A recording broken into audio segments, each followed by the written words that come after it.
What does it take to go to a needy place and start a hospital? What does it truly mean to love your neighbor? Hey friends, I'm Abhi and welcome to the channel.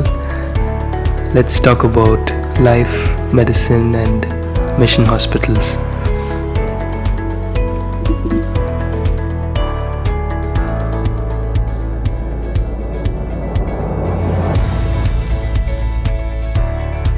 Hello friends, welcome to the channel. Today is the first episode of Chat with Abhi. We have with us today Dr. Varghese Philip. He's a surgeon. He graduated from Christian Medical College, Vellore.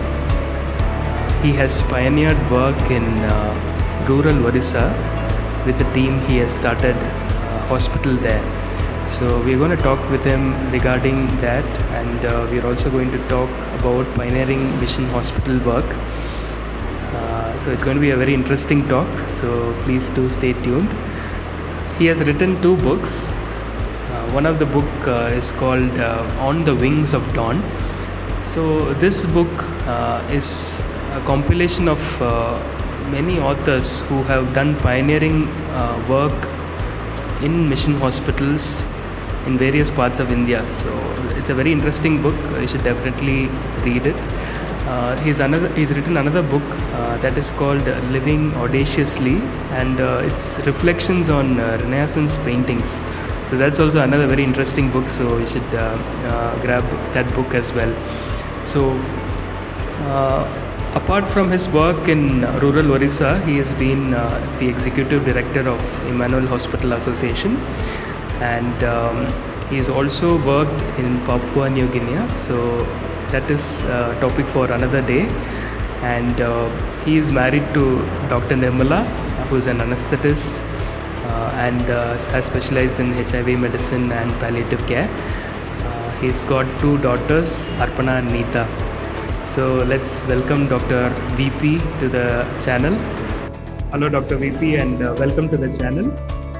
So let's start by talking about how you started mission hospital work in Orissa, and why exactly did you start a new venture?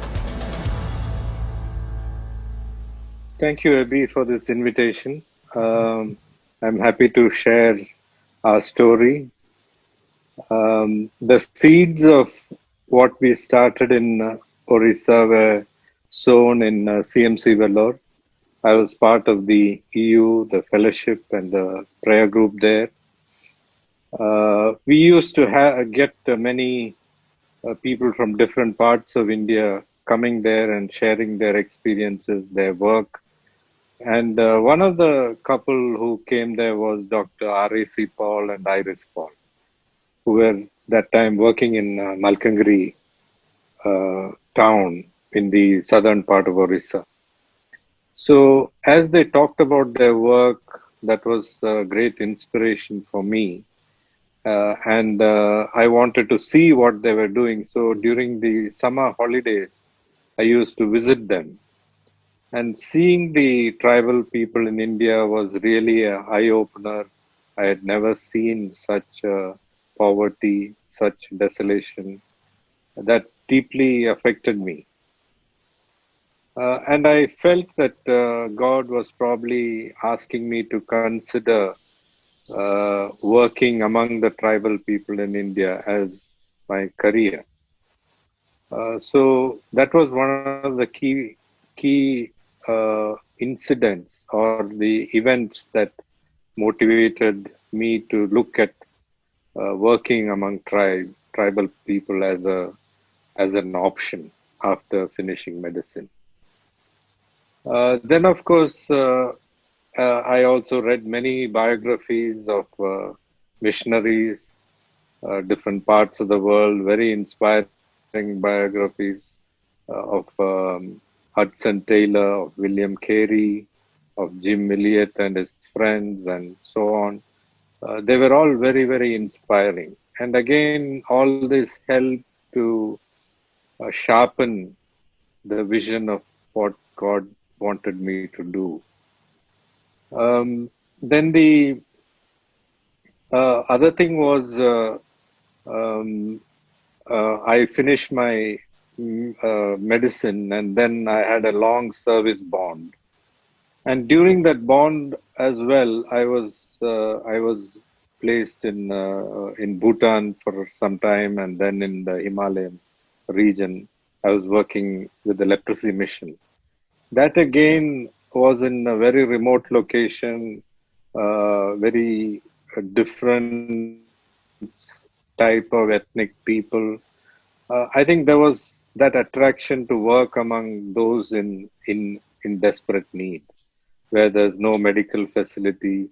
And the leprosy mission gave me a lot of opportunity to do what I wanted, to develop a community program to eliminate leprosy in that Himalayan region. They allowed me to do hand surgeries, leprosy surgeries. They in fact made me as the medical superintendent when I was just a 23-year-old young man, which was really a great experience as a to develop those skills to manage hospitals, manage staff. So all this prepared me for what was ahead. Then after I finished my service obligation, I came back and did general surgery because I thought general surgery would be a very important specialty to learn to work in a very remote location, which turned out to be quite true when we went to Orissa. Surgical emergencies were turning points for us in many ways in that area. So I had an obligation to serve in Odanchatram after general surgery training in Vellore. And it is during that time that EFICOR, this is a development organization based in Delhi, they allowed me to do a survey of different states. So the first state they said I could do a survey was Odisha. So I, along with another friend, we visited all the different districts of Orissa, met with leaders in different places, went to all the mission hospitals, saw what was going on. That was again a great eye opener to see the actual situation in different parts of Orissa. So that trip also was useful in the sense to look at what are the possibilities of working in Orissa? What would be a good location? What would be a good type of work to start with? After that survey, while I was in Odanchatram hospital itself, then we began to think. Both me and my wife began to think about our future, and we began to pray for a team. And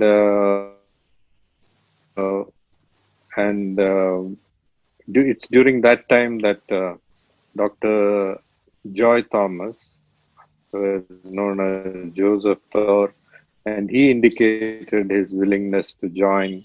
And then another junior doctor, Dr. Manoj Jacob, he joined us there as a junior doctor. And then as we worked together, he also said he would like to join the team.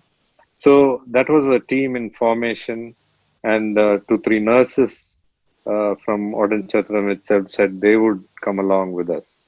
So within about 2 years of working, we had a fairly good team to go out into Orissa and start the work.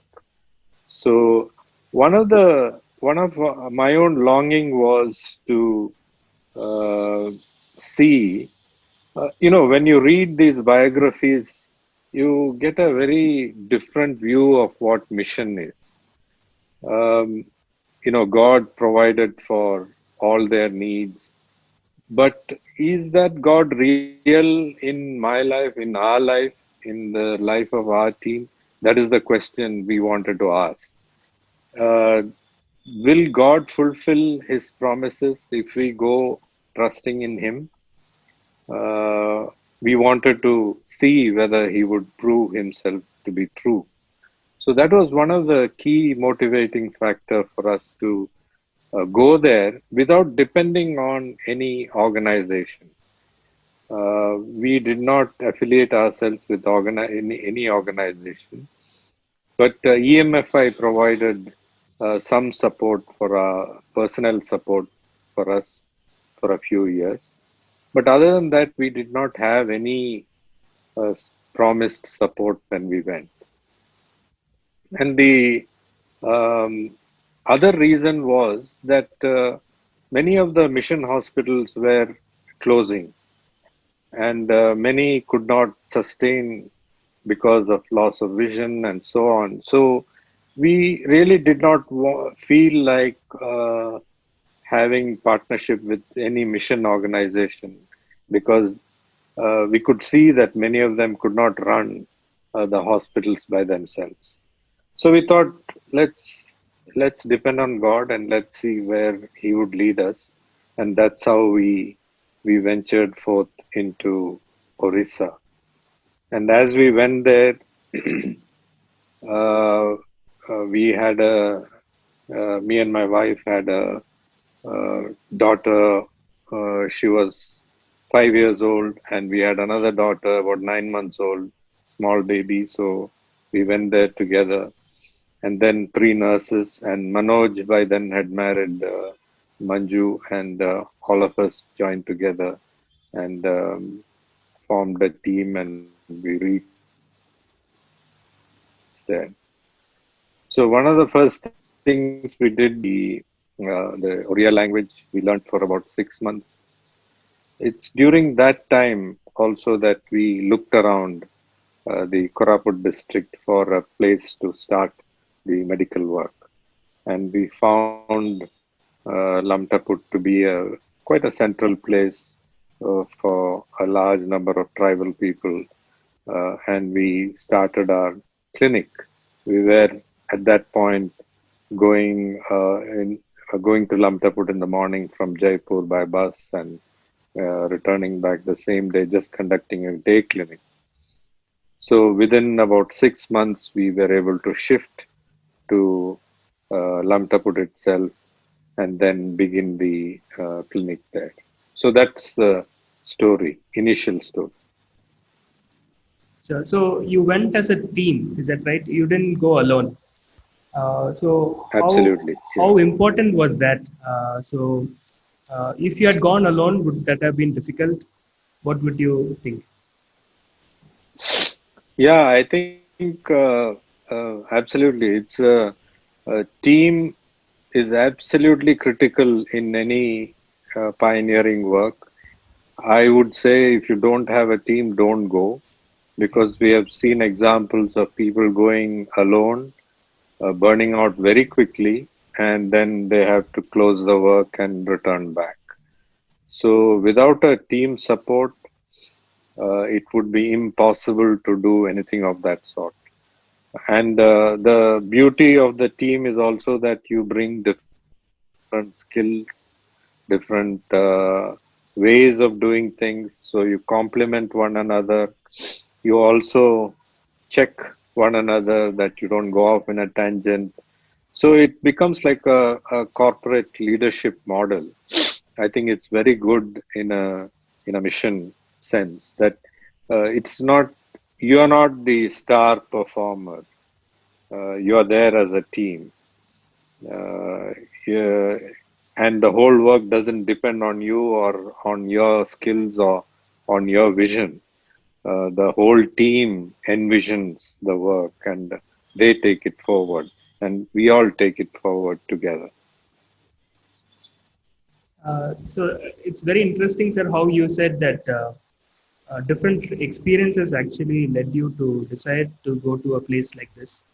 But like if you see in many medical students, um, as they enter into college, they are drawn into uh, they are like soon drawn into a place wherein they really have to climb the ladder, either be it academic or be it in a corporate setting where you just have to keep climbing the ladder. And but how do you think in as a student you thought differently, and was it just the experiences or visiting places? What would you think? I mean, my question would be, do you have to climb the ladder? Uh, See, there are different ways of looking at it. Uh, One is to look at life in terms of your uh, commitment to Christ, and also look at India in terms of the need it has. I think both need these things need to come together. The text and the context need to come together. If you look at the text, the Bible, it says, "Seek first God's kingdom, and everything else will follow." And it says, "Follow me." Christ says, "Follow me." And I don't think anybody who has followed Christ has been disadvantaged in life. In fact, their life has been one of fulfillment and meaning and purpose. Without meaning and purpose, what is life? And meaning and purpose comes, of course, when you follow God, and also when you do something that is not for yourself. It is for the disadvantaged people of this country, probably the most disadvantaged people of this country, or people who need help in some sort of a way that only you can provide. So I think there are various ways to look at it, but two principles is that what is Christ's call on you? What does it mean to follow Christ? And what does it mean to seek his kingdom? And then secondly, what does it mean to be a good neighbor in India? Uh, I think those questions are important for us to answer at the very beginning of our career. So, how did you develop this vision? Was it by visiting places or reading, or what should a medical student today do to have a thought like you that we should love our neighbor? What do you think? I think listening to stories is very inspiring. Visiting sort of really consolidates your thoughts much more. Reading biographies again is quite inspiring. It gives you ideas on what can be done, how people who have gone before have done things. But visiting, I think, probably is very, very important. Visiting and spending time, not only with those who are working in those areas, but also in the villages, understanding their situation, understanding the desperateness that they experience, understanding the dynamics within those communities, understanding their future, the future of their children. I think all these are very important aspects to understand and feel for. So, like it's very interesting. You said you went as a team. So you went. Can you just tell us what exactly happened? So you went to this place in Orissa where it's a tribal area, and what happened? So did you have a place? Where did you set up? Did you have any instruments beforehand? So please tell us more about that. Yeah. So uh, we were in a place called Jaipur and looking around for a place to start the clinic, and we found Lamtaput to be the best place, central place for a large tribal area. So we thought we'll establish our base there. But we could not find any any suitable place for the clinic except for a mud hut which was available where they were storing fertilizers. The government offices were storing fertilizers there. So they said they are happy to make that available to us for the clinic. I mean, it was just a mud hut with asbestos roof and cow dung flooring and so on. There was nothing there. Uh, Small windows. Um, so we took that on and started the clinic. When we left Odanchatram, we had some small gifts. Friends gave us some small gifts, and we were able to buy some instruments.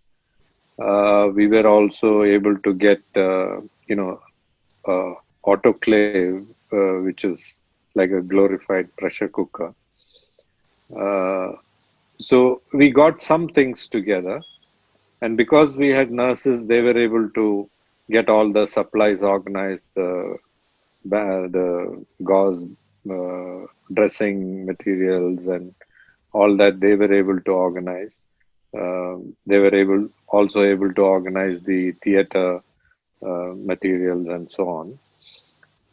But when we went there, we had about 10,000 rupees, and that's all we had to start the hospital. Um, and We had a drug company in Bhubaneswar. I knew someone who knew them, and because of that relationship, they were able to send us the medicines in advance. So that was a great help. So with that, we started. And another thing was that before we left, we visited Vellore again, and Nirmala's professor, anesthesia professor, Dr. Valerie Major, she called her into the theater and gave her anesthesia equipment, which was which was a brand new equipment used in war situations. It was a ether EMO type of a machine. So she gave that as a gift for us. She had got it from UK, and that stayed with us for nearly 3 years. We could work with that equipment. That was a really great help. So people like that began to help and support, and CMC supported with some condemned machines and ultrasound machine and so on, which really didn't work for too long, but it was at least helpful for a little while. So so we started off that way, and at that time there were also a couple of houses being built where we could stay, and that's how it took about 6 months for us to finally move to Lamtaput and be and stay there. So once we stayed there, we didn't want to start inpatient facilities immediately, but then we could not help it. Immediately, a lot of sick patients started coming. The turning point happened when a young boy came with a severe pneumothorax. He was quite breathless. He was probably going to die. I didn't know what was going on because there was no X-ray there. So we had a vehicle and we rushed him to Jaipur, took an X-ray, brought him back, put the chest tube, and treated him for a few days, and he was miraculously healed. So that became a big news around that region, and lots of sick patients started coming. Then we had cesarean sections, ruptured uterus, everything. We started operating in that mud hut. Daytime, morning time, it would be a OPD, and by afternoon, we'll turn that into a theater. It's the same examination couch, which is turned into a operating theater with a mobile light we fixed on top on a wire, which could be moved. Or if the current was not there, we used torchlight and gaslight and so on. So we managed like that for about 2.5 years. So by about 1.5 years, many friends got to know what we were doing. And again, one of our professors from Vellore, Dr. P. Zakaria, He said he has a friend who is willing to donate money for a medical work. So, so he connected us with that person, and we got fairly substantial money at that point. With that money, we could buy a small piece of land and construct small buildings, and we could move into that facility after about 2.5, 3 years. So that was the beginning of the present Asha Kiran campus when we moved there. But um, for the first 2, 3 years, we were functioning from the mud hut, large number of outpatients.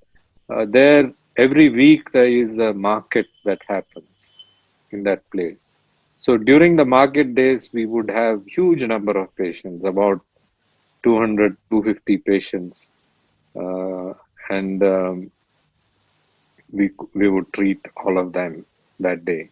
But other days it would be a little less, and many complicated surgeries started coming. So the other facility was great because then we could expand our staff. Many more nurses started coming. Many more other staff started joining, and and the other thing we did was um, we started seeing a lot of malaria, huge problem in that area. Um, Lot of patients would come there and die, and we would not be able to save them. So we began to go out into the villages and started finding out what was going on in the villages. So that helped us start a community program to train the village local women to detect malaria early and treat them. Fortunately, it was all chloroquine sensitive, so we could give them a supply of chloroquine and they would treat uh, the patients with fever with chloroquine. And that had a quite a remarkable effect. So, and meanwhile, we also got a grant from the Danish embassy to start expand that community program and expand also the base hospital. So that helped us a lot. And the person instrumental was Dr. Nalini Abraham, who was based in Delhi, and she was really helpful in getting all that grant organized. So that took us to another level of functioning as a hospital and as a community work. Of course, then there was a problem of children being not literate. Many villages, nobody would go to school, zero education in the villages. So what we did was to start a daycare center for a few villages. We could not start in all the villages, but at least in few villages we started a program where children would be fed morning and evening, and daytime they would be asked to go to the local school. So that had again a dramatic impact on the villages. Not an immediate impact, but over the last 15, 20 years, we have seen those children growing up, being educated well, and now one has just finished MBBS. Few have finished BTech engineering. Many have done nursing. Many have done gone to IIT training, and so on. So that has had a massive impact in that in those villages where we were. Then the other main impact was agriculture program. We felt agriculture was a key to the prosperity and eradication of poverty in those villages. So we started experimenting with what would work there. Initially, we started with what's called a SALT program, Sloping Agriculture Land Technology, where with they could produce something on a sloping land.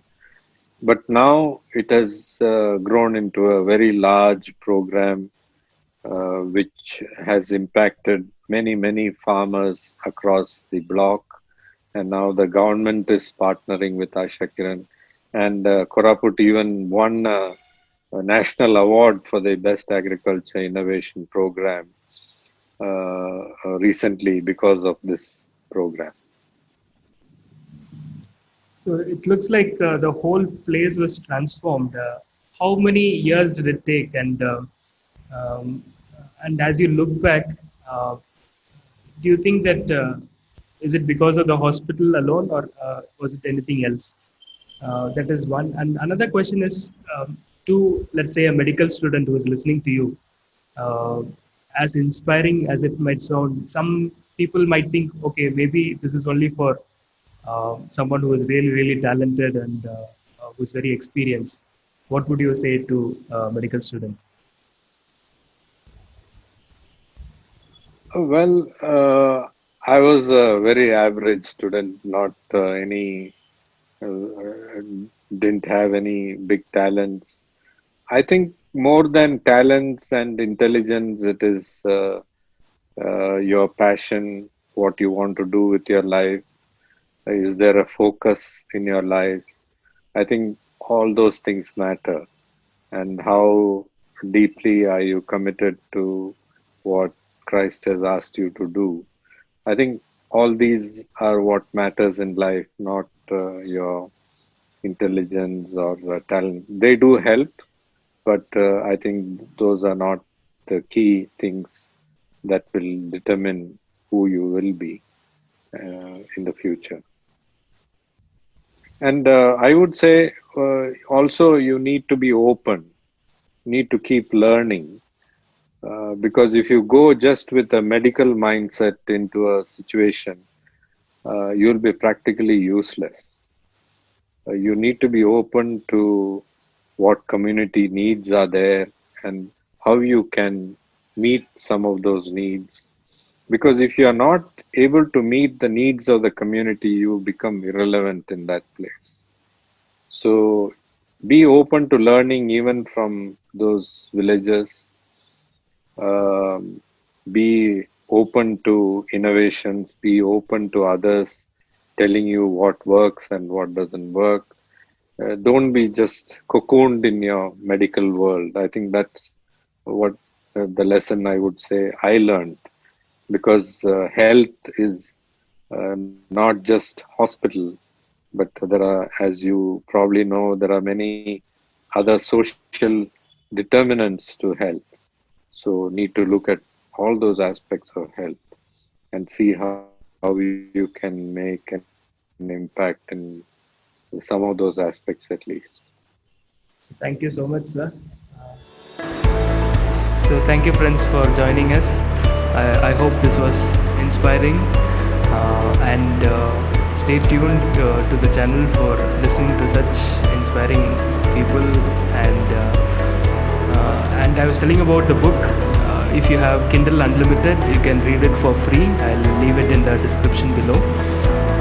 It's about different people who have done inspiring work in many parts of India, and how mission hospitals have changed the situation in India, and how it is continuing to impact many communities. So, well, catch you up in the next one. Bye.